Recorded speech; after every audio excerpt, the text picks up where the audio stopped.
16/1/25 പ്രഭാതമുരളി ബാബ്ദാദ മധുബൻ. ബാബ പറയുന്നു, മധുരമായ കുട്ടികളെ, ഓർമ്മയുടെ ചാർട്ട് വയ്ക്കൂ. എത്രത്തോളം ഓർമ്മയിൽ ഇരിക്കുന്നതിൻ്റെ ശീലം വന്നുകൊണ്ടിരിക്കുമോ അത്രയും പാപം ഇല്ലാതായിക്കൊണ്ടിരിക്കും. കർമാതീത അവസ്ഥ സമീപം വന്നുകൊണ്ടിരിക്കും. ചോദ്യം: ചാർട്ട് ശരിയാണോ അതോ അല്ലയോ എന്നത് ഏത് 4 കാര്യങ്ങളിലൂടെയാണ് തിരിച്ചറിയുന്നത്? ഉത്തരം: 1.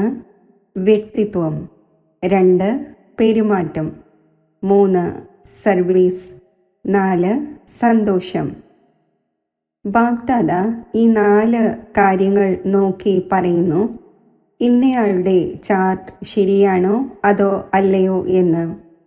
ഏത് കുട്ടികളാണോ മ്യൂസിയത്തിൻ്റെ അഥവാ എക്സിബിഷൻ്റെ സർവീസിൽ ഇരിക്കുന്നത്, ആരുടെ പെരുമാറ്റമാണോ റോയലായത്, അപാര സന്തോഷത്തിലിരിക്കുന്നത്, അപ്പോൾ തീർച്ചയായും അവരുടെ ചാർട്ട് ശരിയായിരിക്കും. ഗീതം: മുഖം നോക്കൂ പ്രാണി. ഓം ശാന്തി. കുട്ടികൾ ഗീതം കേട്ടു. ഇതിൻ്റെ അർത്ഥവും ഉള്ളിൽ അറിയേണ്ടത് ആവശ്യമാണ്. എത്ര പാപം അവശേഷിക്കുന്നുണ്ട്, എത്ര പുണ്യം ശേഖരിച്ചിട്ടുണ്ട്. അതായത് ആത്മാവിന് സദോ പ്രധാനമാകുവാൻ എത്ര സമയമാണുള്ളത്, ഇപ്പോൾ എത്രത്തോളം പാവനമായിട്ടുണ്ട്, ഇത് മനസ്സിലാക്കുവാൻ സാധിക്കുന്നുണ്ടല്ലോ. ചാർട്ടിൽ ചിലർ എഴുതുന്നു, നമ്മൾ 2-3 മണിക്കൂർ ഓർമ്മയിലിരുന്നു. ചിലർ 1 മണിക്കൂർ എന്നെഴുതുന്നു. ഇത് വളരെ കുറവായി.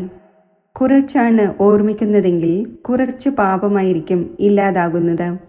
ഇപ്പോഴാണെങ്കിൽ പാപം വളരെയധികമുണ്ടല്ലോ, അത് ഇല്ലാതായിട്ടില്ല. ആത്മാവിനെ തന്നെയാണ് പ്രാണി എന്ന് പറയുന്നത്. ഇപ്പോൾ ബാബ പറയുന്നു, ഹേ ആത്മാവേ, സ്വയം തന്നോട് ചോദിക്കൂ, ഈ കണക്കനുസരിച്ച് എത്ര പാപം ഇല്ലാതായിട്ടുണ്ടാകും? ചാർട്ടിലൂടെ അറിയുവാൻ കഴിയുന്നു നമ്മൾ എത്ര പുണ്യാത്മാവായി. കർമാതീത അവസ്ഥ അന്തിമത്തിലേ ഉണ്ടാകൂ എന്നത് ബാബ മനസ്സിലാക്കിച്ചു തന്നിട്ടുണ്ട്. ഓർമ്മിച്ച് ശീലമാകുമ്പോൾ പിന്നെ കൂടുതൽ പാപം ഇല്ലാതാകാൻ തുടങ്ങും. തൻ്റെ പരിശോധന നടത്തണം, നമ്മൾ എത്രത്തോളം ബാബയുടെ ഓർമ്മയിൽ ഇരിക്കുന്നുണ്ട്. ഇതിൽ വീമ്പ് പറയുന്നതിൻ്റെ കാര്യമേയില്ല. ഇത് സ്വയം പരിശോധന നടത്തേണ്ടതുണ്ട്. ബാബയ്ക്ക് തൻ്റെ ചാർട്ട് എഴുതി നൽകുമെങ്കിൽ ബാബ ഉടൻ പറയും, ഈ ചാർട്ട് ശരിയാണോ അതോ അല്ലയോ എന്ന്. വ്യക്തിത്വവും പെരുമാറ്റവും സർവീസും സന്തോഷവും നോക്കി ബാബ ഉടൻ മനസ്സിലാക്കുന്നു ഇന്നയാളുടെ ചാർട്ട് എങ്ങനെയുള്ളതാണ്. ആർക്കായിരിക്കും അടിക്കടി ഓർമ്മ നിലനിൽക്കുന്നുണ്ടാവുക? ആരാണോ മ്യൂസിയത്തിൽ അഥവാ എക്സിബിഷൻ്റെ സർവീസിലിരിക്കുന്നത്, മ്യൂസിയത്തിൽ മുഴുവൻ ദിവസവും വരികയും പോവുകയും ചെയ്തുകൊണ്ടിരിക്കുന്നു. ഡൽഹിയിൽ ധാരാളം പേർ വന്നുകൊണ്ടിരിക്കും. അടിക്കടി ബാബയുടെ പരിചയം നൽകേണ്ടി വരും. വിനാശത്തിന് ബാക്കി ഏതാനും വർഷങ്ങളേ ഉള്ളൂ എന്ന് നിങ്ങൾ ആരോടെങ്കിലും പറയുന്നു എന്ന് വിചാരിക്കൂ. ഇതെങ്ങനെ സാധ്യമാകും എന്ന് ചോദിക്കുന്നു. ഉടൻ പറയണം, ഇത് നമ്മൾ പറയുന്നതൊന്നുമല്ല, ഭഗവാൻ ഉവാച ആണല്ലോ. ഭഗവാൻ ഉവാച തീർച്ചയായും സത്യം തന്നെയായിരിക്കുമല്ലോ. അതിനാൽ ബാബ മനസ്സിലാക്കിച്ചു തരുന്നു, അടിക്കടി പറയൂ, ഇത് ശിവ് ബാബയുടെ ശ്രീമത്താണ്, നമ്മളല്ല പറയുന്നത്. ശ്രീമത് ആ ഒന്നിൻ്റേതാണ്. ആ ഒന്ന് ട്രൂത്ത് തന്നെയാണ്. ആദ്യം ബാബയുടെ പരിചയം തീർച്ചയായും നൽകേണ്ടി വരും. അതിനാൽ ബാബ പറഞ്ഞിട്ടുണ്ട്, ഓരോ ചിത്രത്തിലും എഴുതൂ ശിവ ഭഗവാൻ ഉവാച. ആ ഒന്ന് ആക്യുറേറ്റായി തന്നെ പറഞ്ഞു തരും. നമുക്ക് അറിയാമായിരുന്നില്ല, ബാബ പറഞ്ഞു തന്നു. അതിനാൽ നമ്മൾ പറയുന്നു, ഇടയ്ക്കിടയ്ക്ക് പത്രത്തിലും ഇടുന്നു. വിനാശം വേഗമുണ്ടാകും എന്ന് ഇന്നയാൾ ഭാവി പ്രവചിച്ചു എന്ന്. ഇപ്പോൾ നിങ്ങളാണെങ്കിൽ പരിധിയില്ലാത്ത ബാബയുടെ കുട്ടികളാണ്. പ്രജാപിത ബ്രഹ്മകുമാർ കുമാരിമാർ പരിധിയില്ലാത്തതാണല്ലോ. നിങ്ങൾ പറയും, നമ്മൾ പരിധിയില്ലാത്ത പിതാവിൻ്റെ കുട്ടികളാണ്.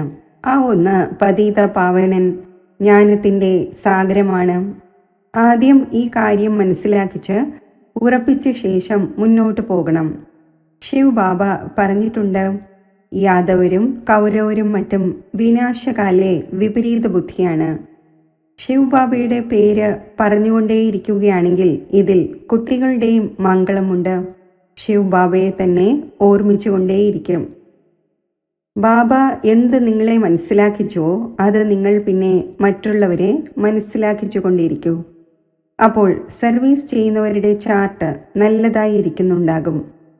മുഴുവൻ ദിവസത്തിൽ 8 മണിക്കൂർ സർവീസിൽ ബിസിയായിരിക്കുന്നു.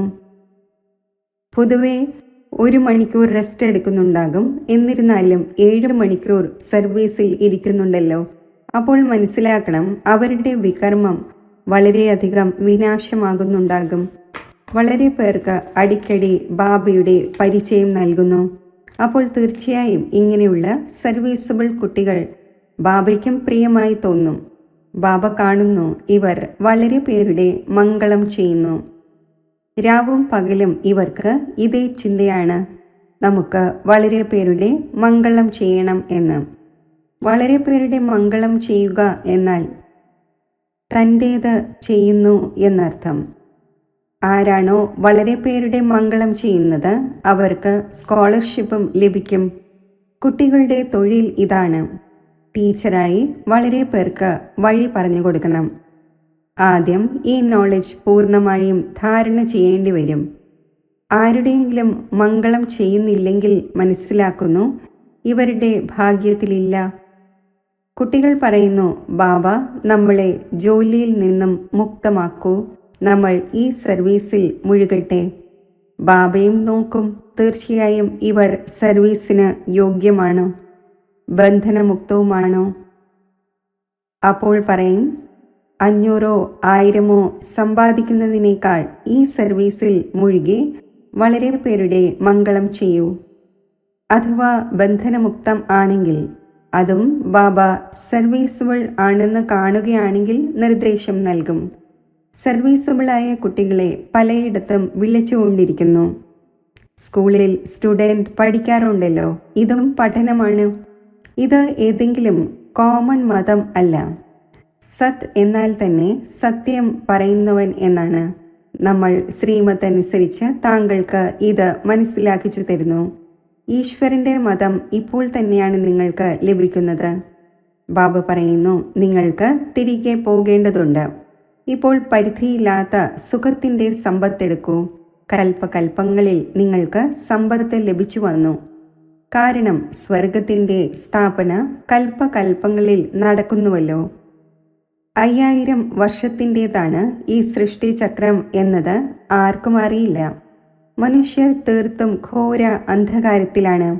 നിങ്ങളിപ്പോൾ ഘോര പ്രകാശത്തിലാണ്. സ്വർഗത്തിൻ്റെ സ്ഥാപന ബാബ തന്നെയാണ് ചെയ്യുക. വൈക്കോൽ കൂനയ്ക്ക് തീ പിടിച്ചു, അപ്പോൾ പോലും അജ്ഞാന നിദ്രയിൽ ഉറങ്ങിക്കൊണ്ടേയിരുന്നു എന്ന് പാടപ്പെടുന്നു. കുട്ടികളായ നിങ്ങൾക്കറിയാം, പരിധിയില്ലാത്ത ബാബ ജ്ഞാനത്തിൻ്റെ സാഗരമാണ്. ഉയർന്നതിലും ഉയർന്ന ബാബയുടെ കർത്തവ്യവും ഉയർന്നതാണ്.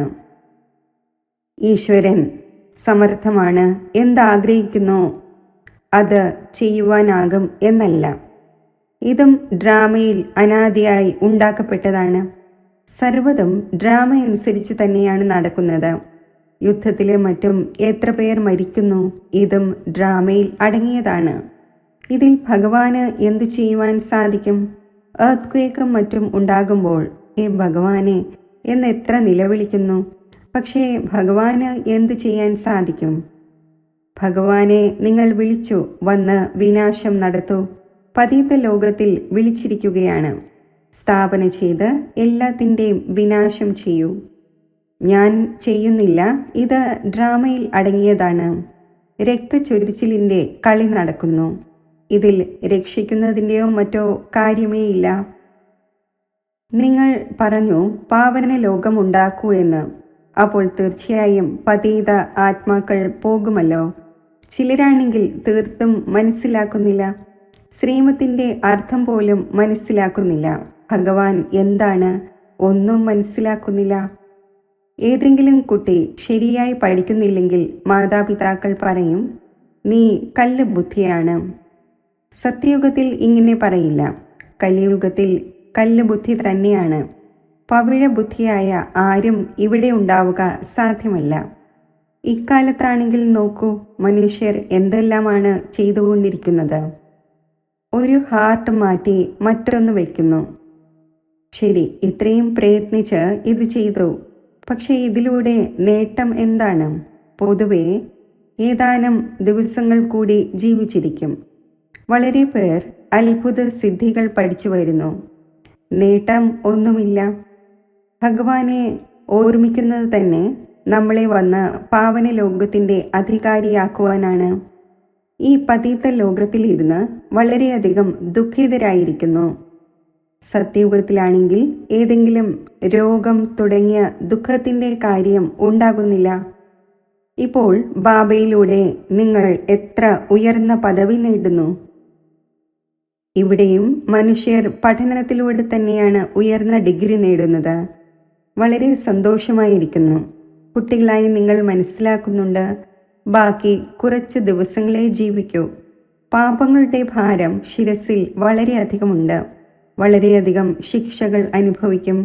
സ്വയം പതീതം എന്ന് പറയുന്നുവല്ലോ. വികാരത്തിൽ പോകുന്നത് പാപമായി മനസ്സിലാക്കുന്നില്ല. പാപാത്മാവ് ആകുന്നുവല്ലോ. ഗൃഹസ്ഥാശ്രമം അനാദിയായി തുടർന്നു വരുന്നു എന്ന് പറയുന്നു.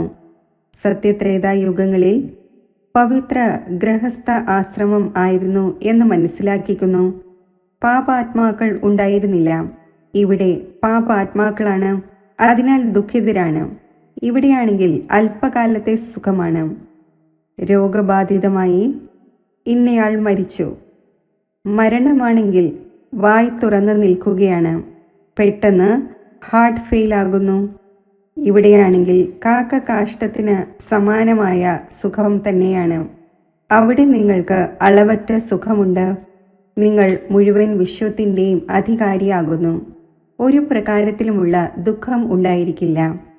ചൂടുണ്ടായിരിക്കില്ല, തണുപ്പുണ്ടായിരിക്കില്ല. സദാ വസന്തകാലമായിരിക്കും. തത്വങ്ങളും ഓർഡർ അനുസരിച്ചിരിക്കുന്നു. സ്വർഗം തന്നെയാണ്. രാപകലിൻ്റെ വ്യത്യാസമുണ്ട്. നിങ്ങൾ സ്വർഗത്തിൻ്റെ സ്ഥാപന ചെയ്യുന്നതിന് വേണ്ടി തന്നെയാണ് ബാബയെ വിളിക്കുന്നത്. വന്ന് പാവന ലോകം സ്ഥാപിക്കൂ, നമ്മളെ പാവനമാക്കൂ. അപ്പോൾ ഓരോ ചിത്രത്തിലും ശിവഭഗവാനുവാച എന്ന് എഴുതിയിട്ടുണ്ടാകണം. ഇതിലൂടെ അടിക്കടി ശിവബാബയുടെ ഓർമ്മ വരും. ജ്ഞാനവും നൽകിക്കൊണ്ടിരിക്കും. മ്യൂസിയത്തിൻ്റെ അഥവാ എക്സിബിഷൻ്റെ സർവീസിൽ ജ്ഞാനവും യോഗവും രണ്ടും ഒരുമിച്ച് നടക്കുന്നു. ഓർമ്മയിലിരിക്കുന്നതിലൂടെ ലഹരി കയറും. നിങ്ങൾ പാവനമായി മുഴുവൻ വിശ്വത്തെയും പാവനമാക്കുന്നു. എപ്പോഴാണോ നിങ്ങൾ പാവനമാകുന്നത്, അപ്പോൾ തീർച്ചയായും പാവനമായ സൃഷ്ടിയും വേണം. അവസാനം വിധി നിർണയത്തിൻ്റെ സമയം ആയത് കാരണം സർവരുടെയും കണക്കുകൾ സമാപ്തമാകുന്നു. നിങ്ങൾക്ക് വേണ്ടി എനിക്ക് പുതിയ സൃഷ്ടിയുടെ ഉദ്ഘാടനം ചെയ്യേണ്ടി വരുന്നു. പിന്നെ ബ്രാഞ്ചസ് തുറന്നുകൊണ്ടേയിരിക്കുന്നു. പവിത്രമാക്കുന്നതിന് വേണ്ടി പുതിയ ലോകമായ സത്യയുഗത്തിൻ്റെ ഫൗണ്ടേഷൻ ബാബയ്ക്കല്ലാതെ മറ്റാർക്കും ഇടാൻ സാധിക്കില്ല. അപ്പോൾ ഇങ്ങനെയുള്ള ബാബയെ ഓർമ്മിക്കുകയും വേണം. നിങ്ങൾ മ്യൂസിയത്തിൻ്റെ മറ്റും ഉദ്ഘാടനം വലിയ വ്യക്തികളെ കൊണ്ട് ചെയ്യിക്കുകയാണെങ്കിൽ ശബ്ദമുണ്ടാകും. ഇവിടെ ഇവരും വരുന്നുണ്ട് എന്ന് മനുഷ്യർ മനസ്സിലാക്കും. ചിലർ പറയുന്നു, നിങ്ങൾ എഴുതി നൽകൂ, നമ്മൾ പറയാം. അതും റോങ് ആയി. നല്ല രീതിയിൽ മനസ്സിലാക്കിയ ശേഷം പിന്നെ ഓറലി പറയണം. അപ്പോൾ വളരെ നല്ലതാണ്. ചിലരാണെങ്കിൽ എഴുതിയത് വായിച്ച് കേൾപ്പിക്കുന്നു, ആക്യുറേറ്റ് ആയിരിക്കുന്നതിന് വേണ്ടി. കുട്ടികളായ നിങ്ങളാണെങ്കിൽ ഓറലി മനസ്സിലാക്കിക്കണം. നിങ്ങളുടെ ആത്മാവിൽ മുഴുവൻ നോളജും ഉണ്ടല്ലോ. പിന്നെ നിങ്ങൾ മറ്റുള്ളവർക്ക് നൽകുന്നു. പ്രജകൾ അഭിവൃദ്ധി പ്രാപിച്ചുകൊണ്ടിരിക്കുന്നു. ജനസംഖ്യയും വർദ്ധിച്ചുകൊണ്ടിരിക്കുന്നുവല്ലോ. എല്ലാ വസ്തുക്കളും വർദ്ധിച്ചുകൊണ്ടിരിക്കുന്നു. മുഴുവൻ വൃക്ഷവും ജീർണിച്ചതായിരിക്കുകയാണ്. ആര് നമ്മുടെ ധർമ്മത്തിലുള്ളവരായിരിക്കുമോ അവർ വന്നു ചേരും. നമ്പർ വൈസ് ആണല്ലോ. എല്ലാവർക്കും ഏകരസമായി പഠിക്കുവാൻ സാധിക്കില്ല. ചിലർ 100-ൽ 1 മാർക്ക് വാങ്ങുന്നവരാണ്. ഒരല്പം കേട്ടു, 1 മാർക്ക് ലഭിച്ചു, അപ്പോൾ സ്വർഗത്തിൽ വരും. ഇത് പരിധിയില്ലാത്ത പഠനമാണ്. അത് പരിധിയില്ലാത്ത ബാബ തന്നെയാണ് പഠിപ്പിക്കുന്നത്. ആര് ഈ ധർമ്മത്തിലേതായിരിക്കുമോ അവർ വന്നു ചേരും. ആദ്യം എല്ലാവർക്കും മുക്തിധാമമായ തൻ്റെ വീട്ടിലേക്ക് പോകണം. പിന്നെ നമ്പർ അനുസരിച്ച് വന്നുകൊണ്ടിരിക്കും. ചിലരാണെങ്കിൽ ത്രേതയുടെ അന്തിമത്തിലും വരും. ബ്രാഹ്മണനായി മാറുന്നു എങ്കിലും എല്ലാ ബ്രാഹ്മണരും സത്യയുഗത്തിൽ വരുന്നൊന്നുമില്ല. ത്രേതയുടെ അന്തിമത്തിലായിരിക്കും വരിക. ഇത് മനസ്സിലാക്കേണ്ട കാര്യങ്ങളാണ്. ബാബയ്ക്കറിയാം, രാജധാനി സ്ഥാപിതമായി കൊണ്ടിരിക്കുകയാണ്. എല്ലാവരും ഏകരസമാവുക സാധ്യമല്ല. രാജ്യത്തിൽ എല്ലാ വെറൈറ്റിയും ആവശ്യമാണ്. പ്രജകളെ പുറത്തുള്ളവർ എന്ന് പറയുന്നു. ബാബ മനസ്സിലാക്കിച്ചു തന്നിട്ടുണ്ടായിരുന്നു, അവിടെ മന്ത്രിയുടെയോ മറ്റോ ആവശ്യം ഉണ്ടായിരിക്കില്ല. അവർക്ക് ശ്രീമതി ലഭിച്ചു, അതിലൂടെയാണ് ഇതായത്. പിന്നെ ഇവർ ആരിൽ നിന്നെങ്കിലും നിർദ്ദേശങ്ങൾ എടുക്കുകയൊന്നുമില്ല. മന്ത്രിയോ മറ്റോ ഉണ്ടായിരിക്കുന്നില്ല. പിന്നെ എപ്പോഴാണോ പതീതമാകുന്നത് അപ്പോൾ ഒരു മന്ത്രിയും ഒരു രാജാവും റാണിയും ഉണ്ടായിരിക്കും. ഇപ്പോഴാണെങ്കിൽ എത്ര മന്ത്രിമാരുണ്ട്.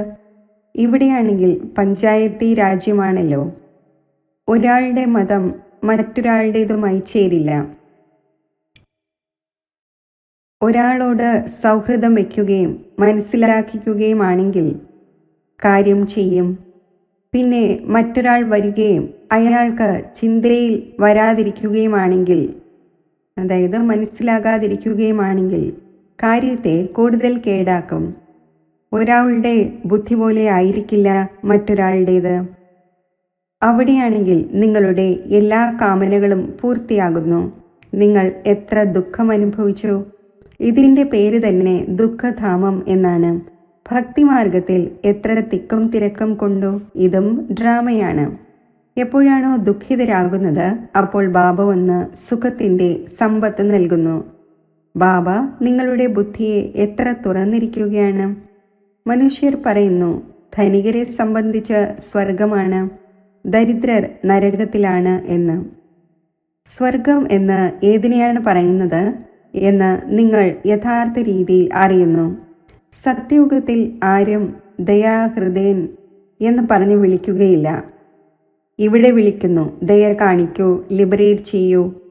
ബാബ തന്നെയാണ് എല്ലാവരെയും ശാന്തിധാമത്തിലേക്കും സുഖധാമത്തിലേക്കും കൊണ്ടുപോകുന്നത്. അജ്ഞാനകാലത്തിൽ നിങ്ങളും ഒന്നും അറിഞ്ഞിരുന്നില്ല. ആരാണോ നമ്പർ 1 തമോ പ്രധാനം, അവർ തന്നെ പിന്നെ നമ്പർ 1 സതോ പ്രധാനമാകുന്നു. ഈ ഒന്ന് സ്വന്തം മഹത്വം വർണ്ണിക്കുന്നില്ല. മഹത്വം ഒന്നിൻ്റെത് തന്നെയാണ്. ലക്ഷ്മി നാരായണനെ ഇങ്ങനെ ആക്കുന്നവൻ ആ ഒന്നാണല്ലോ. ഉയർന്നതിലും ഉയർന്നതാണ് ഭഗവാൻ. ആ ഒന്ന് ഉയർന്നവരാണ് ആക്കുന്നതും. ബാബ അറിയുന്നുണ്ട് എല്ലാവരും ഉയർന്നവരാകില്ല. ഏതായാലും പുരുഷാർത്ഥം ചെയ്യേണ്ടി വരും.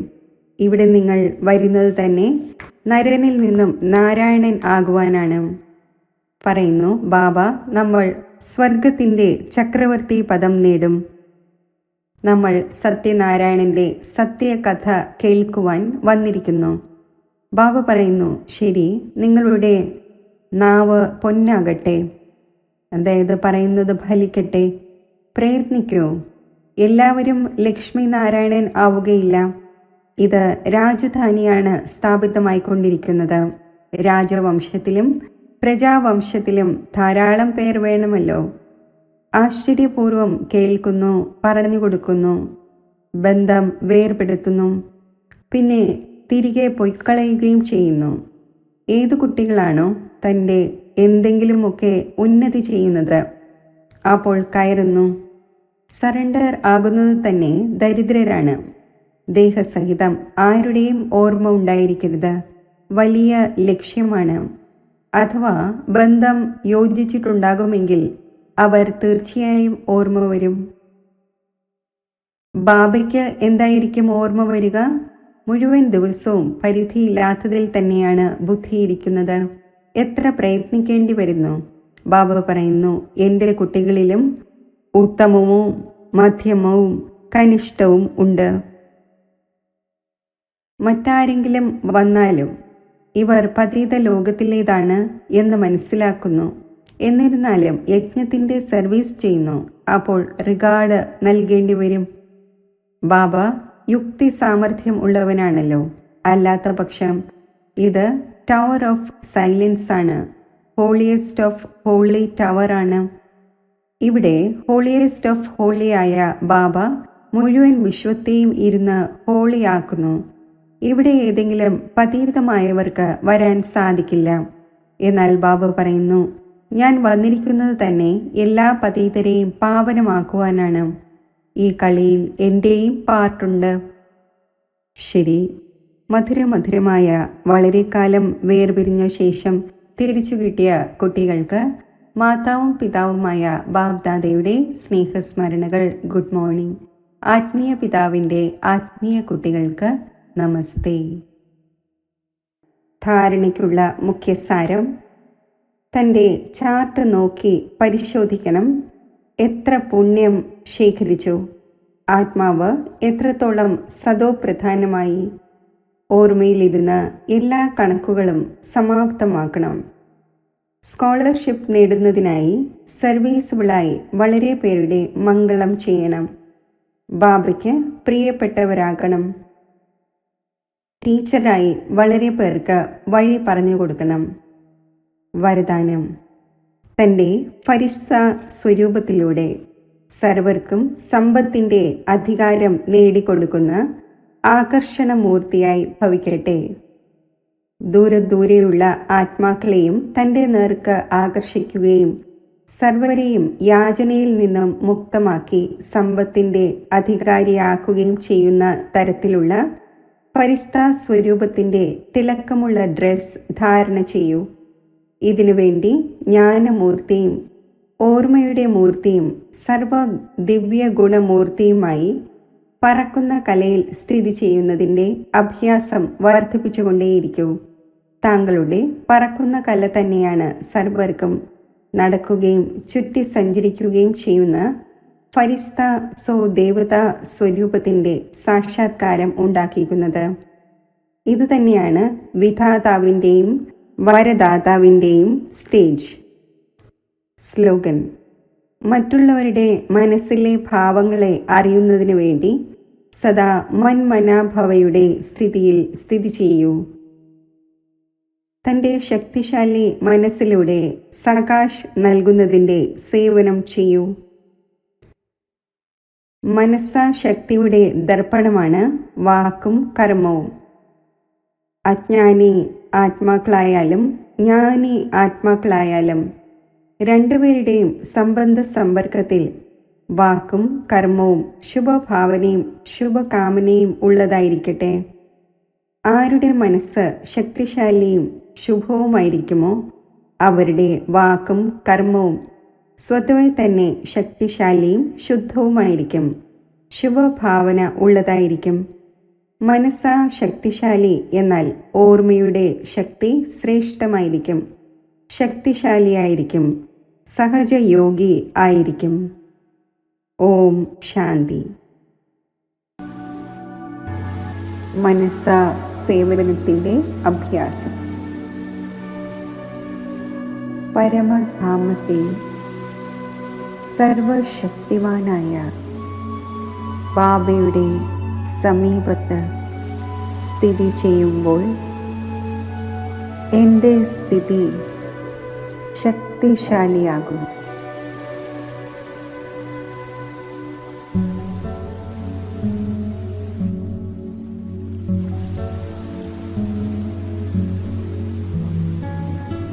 ഞാൻ മാസ്റ്റർ സർവശക്തിവാനാണ്.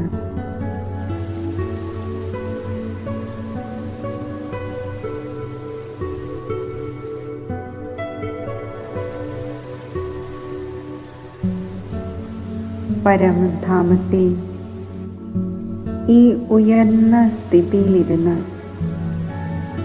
വിശ്വത്തിലേക്ക് ലൈറ്റും മൈറ്റും വ്യാപിപ്പിക്കുകയാണ്.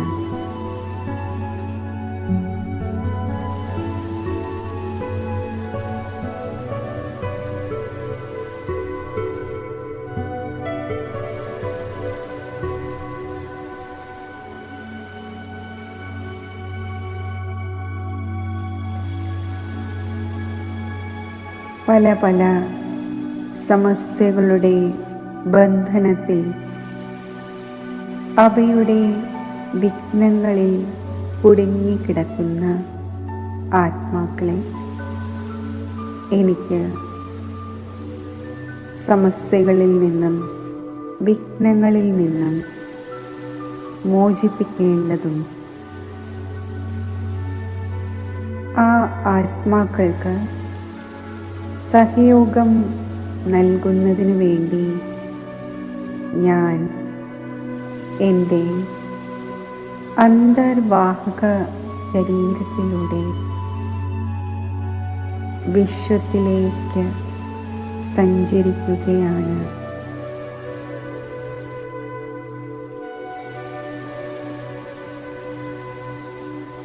എന്നിൽ നിന്നും പ്രവഹിക്കുന്ന ഈശ്വരീയ ശക്തി ആ ആത്മാക്കളെ പതിക്കട്ടെ.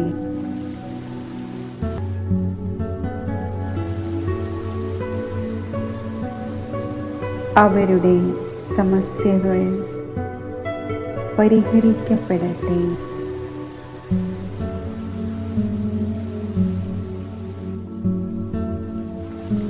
ഈ ശുഭഭാവനയോടെ, ശുഭകാമനയോടെ, ശുദ്ധ വൈബ്രേഷൻ അവരിലെ വ്യർത്ഥവും ദുർബലവുമായ സങ്കല്പങ്ങളെ പരിവർത്തനപ്പെടുത്തട്ടെ.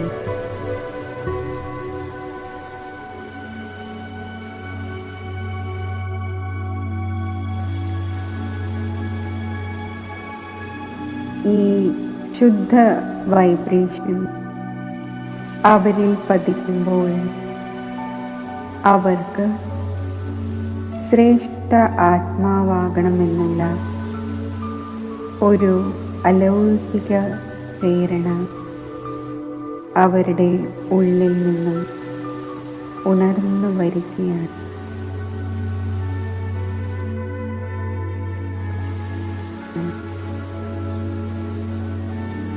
ഈ അലൗകിക ഈശ്വരീയ ശക്തി ആ ആത്മാക്കളിൽ നിറയുമ്പോൾ അവർ പ്രസന്ന ചിത്തരായി മാറുന്നു.